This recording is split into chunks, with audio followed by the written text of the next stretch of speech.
Nama saya Sisri Nayanti dengan NIM 23017077, Prodi Sastra Indonesia, Fakultas Bahasa dan Seni, Universitas Negeri Padang. Baiklah, saya akan membuat video presentasi mengenai unsur intrinsik dan ekstrinsik pada novel Supernova 4 karya Dewi Lestari. Sinopsis novel Supernova 4 Partikel karya Dewi Lestari. Di sebuah kampung bernama Batu Luhur, Bogor, Zarah dan adiknya Hara dibesarkan secara tidak konvensional. Ayah mereka, Firas, adalah seorang dosen dan ahli mikologi. Zarah sebagai anak tertua menjadi tumpuan harapan Firas. Sedari kecil, Zarah tidak disekolahkan. Firas mendidik Zarah sendiri. Lambat laun, pilihan-pilihan Firas semakin membuatnya terpojok. Firas terkucil dari lingkungan kerja, desa, bahkan keluarganya sendiri. Semua berawal dari obsesi Firas kepada satu tempat angker bernama Bukit Jambul. Ketika anak ketiganya lahir cacat dan meninggal, keluarganya menyalahkan Firas dan Bukit Jambul yang dianggap membawa kutukan. Satu hari setelah meninggalkan amanat kepada Zarah untuk melindungi Bukit Jambul, Firas lenyap.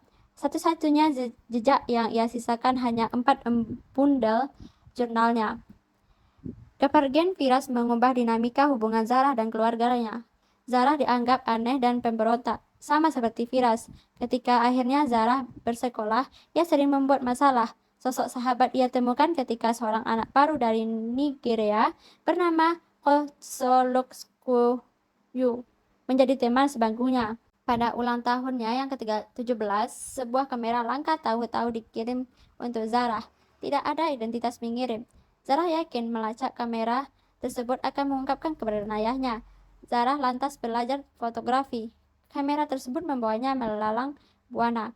Zarah sempat bekerja di penampungan orang utan Tanjung Putin sebelum akhirnya ia mendapat tawaran bermarkas di London.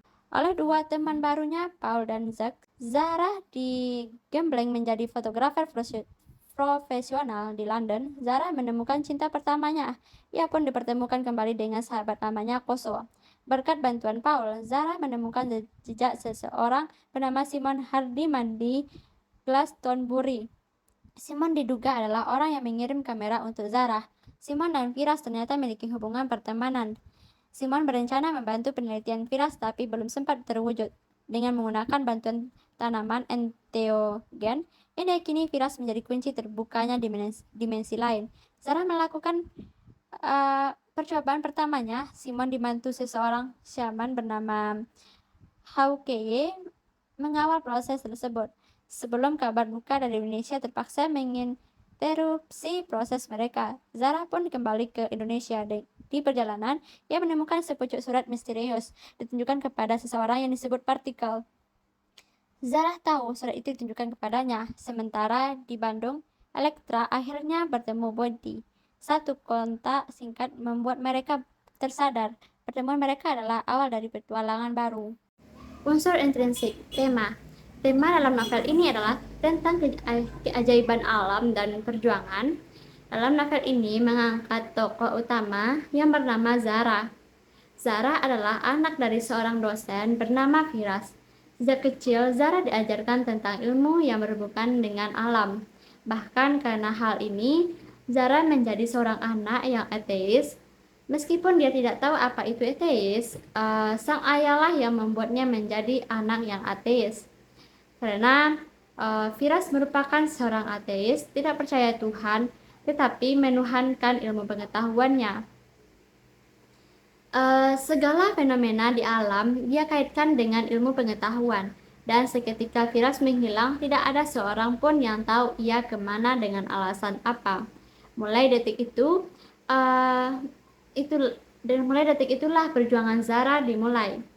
Selanjutnya, alur cerita. Alur cerita yang terdapat dalam novel Partikel adalah alur campuran. Karena kisah yang ada di dalam novel menceritakan kejadian masa sekarang, lalu kembali ke masa lampau dan kembali ke masa sekarang. Selanjutnya, tokoh dan penokohan. Tokoh utama dalam novel Partikel adalah Zarah. Pengarang menampilkan Zarah sebagai narator dalam novel Partikel ini. Tokoh Zara merupakan tokoh yang serba tahu akan segala peristiwa dalam cerita itu. Tokoh Zara digambarkan sebagai seorang gadis yang sangat mencintai ayahnya, mengalahi suatu apapun serta Zara begitu menyayangi adiknya. Zara juga digambarkan sebagai seseorang yang cerdas, pemberani, keras kepala, nekat dan pantang menyerah. Hal ini dibuktikan dari kisah hidupnya yang begitu ekstrim. Dia berpindah dari satu tempat ke tempat lain hanya untuk menemukan jawaban, di mana ayahnya sekarang. Dia tidak peduli dengan nasihat siapapun yang dia ingat hanya ucapan dari ayahnya saja. Selanjutnya, tokoh pembantu utama. Tokoh pembantu utama dalam novel Partikel adalah Firas. Pengarang menggambarkan Firas sebagai seseorang yang gagah, cerdas, berdedikasi, dan egois. Namun di sisi lain, Firas digambarkan sebagai seorang yang ateis. Dia menuhankan alam, dia hanya berfokus kepada penelitian-penelitian mengenai segala sesuatu hal yang ada di alam, termasuk tentang pembentukan manusia pertama di dunia. Firas merupakan ayah dari tokoh utama Zarah. Firas digambarkan sebagai ayah yang sangat mencintai anaknya dan menginginkan anaknya kelak menjadi penggantinya, sehingga dia tidak menyekolahkan anaknya di sekolah formal, namun dia sendiri yang mengajarkan anaknya tentang ilmu mengenai seisi alam, khususnya tentang tumbuhan ataupun binatang. Namun dalam kisah di novel ini, Firas menghilang dan tidak jelas dia hilang dengan alasan apa dan menghilang kemana. Selanjutnya, tokoh sekunder atau bawahan dalam novel Partikel yaitu Aisyah, ibu dari Zara, digambarkan sebagai tokoh yang cantik, santun, penyayang, sabar, dan tegar. Yang kedua, Hara, adik Zara, digambarkan sebagai tokoh yang penyayang, dewasa, dan cerdas. Yang ketiga, Hamid Jalaluddin, abah atau kakek dari Zara, digambarkan sebagai tokoh yang religius, karismatik, disegani, tegas, dan emosian. Yang keempat, Umi, nenek dari Zara, digambarkan sebagai tokoh yang penyayang dan penyabar. Yang kelima, Fred, merupakan seorang rekan kerja Zara. Yang keenam, George, merupakan seorang fotografer. Ia digambarkan sebagai seorang yang rajin bekerja, ramah, dan baik hati. Yang ketujuh, Paul Daly merupakan seorang fotografer handal. Ia digambarkan sebagai seorang yang profesional, dewasa, dan baik hati. Yang kedelapan, Gary Anderson, digambarkan sebagai seorang yang tokoh yang baik. Yang kesembilan, Bidan Ida, merupakan bidan yang membantu persalinan Aisyah. Yang kesepuluh, Biyati, merupakan perawat atau yang mengurusi Zara dan Hara. Adek merupakan adik kedua Zara yang mengalami kelainan saat dilahirkan dan sehari setelah lahir kemudian meninggal. Pak Yusuf merupakan kepala sekolah tempat Zara bersekolah, digambarkan sebagai seseorang yang tegas namun tidak jujur. Yang ke-13, Bu Aminah, merupakan guru agama Zara di sekolah. Yang ke-14, Koso Lucukyu Owen Meilukyu, merupakan sahabat Zara di SMA dan ia mengidap dislesi. Ia digambarkan sebagai seorang yang pantang menyerah, ulet, penurut, namun ternyata dia orang yang licik. Yang ke-15, Ayah Koso, digambarkan sebagai seorang yang sibuk dalam pekerjaannya dan tidak mementingkan kebahagiaan anak. Selanjutnya, latar tempat. Novel ini memiliki 5 latar tempat utama, yaitu di Indonesia, Kenya, Glastonbury, Bolivia, dan London. Di Indonesia berlatar tempat di Batu Luhur, Kota Bogor, dan Kalimantan. Adapun latar tempat yang lebih rinci sebagai berikut: di kebun, di rumah Firas, di Bukit Jambul, sekolah, tempat les, kebun raya, kios, rumah Pak Ridwan, Pangkalan Bon, homestay, Tanjung Harapan, Camp Tanjung Puting, Rumah Zats, apartemen Storm, apartemen Koso, Desa Masai, restoran Italia di Soho, kedai kopi di area West End, kafe pinggir jalan, Weston Place, Rumah petani, rumah Pak Simon, dan selanjutnya latar waktu. Cerita dalam novel ini berlatar waktu 1979 sampai 2003. Pada awalnya, kisah menceritakan kejadian pada tahun 2003, lalu tokoh utama membawa kita kembali ke tahun 1979, menceritakan kisah tentang kehidupan ayah dan ibunya sebelum ia lahir, dan selanjutnya menceritakan kehidupan sejak ia kecil. Latar waktu yang terjadi dalam novel ini berlatar pagi, siang, sore, dan malam. Selanjutnya, latar suasana. Latar suasana yang terjadi dalam novel ini beraneka ragam. Ada suasana gembira, yaitu saat Zara belajar dengan ayahnya di kebun dan saat Zara menemukan seorang sahabat. Suasana menegangkan saat Zara diuji oleh ayahnya di Bukit Zambul sendirian, saat Zara dimarahi oleh Abah karena tidak percaya dengan adanya Allah Subhanahu wa taala, saat Zara berusaha memoto seekor singa. Suasana menyedihkan saat Zara tahu adiknya telah meninggal, saat Zara melihat Storm selingkuh, dan saat Zara berpisah dengan orang utan asuhnya. Selanjutnya, sudut pandang dalam novel Partikel menggunakan sudut pandang orang pertama, perama pelaku pertama, yaitu Zara yang disebut dengan aku. Aku merupakan tokoh utama yang mempunyai kedudukan yang dominan pada cerita. Selanjutnya, gaya bahasa. Gaya bahasa yang digunakan pada penulis dalam novel Partikel adalah gaya bahasa yang sederhana namun menunjukkan tingkat intelektualitas yang tinggi, karena bahasa yang digunakan tidak hanya satu bahasa Indonesia saja, namun juga menggunakan bahasa internasional, yaitu bahasa Inggris. Di samping itu, pengarang juga sering menggunakan istilah-istilah dalam bidang ilmu sains. Penggunaan bahasa yang baik ini menyebabkan pembaca dapat mengetahui ilmu baru, bukan hanya menikmati sebuah karya sastra, namun mendapat pengetahuan baru tentang istilah-istilah ilmiah. Selanjutnya, amanat.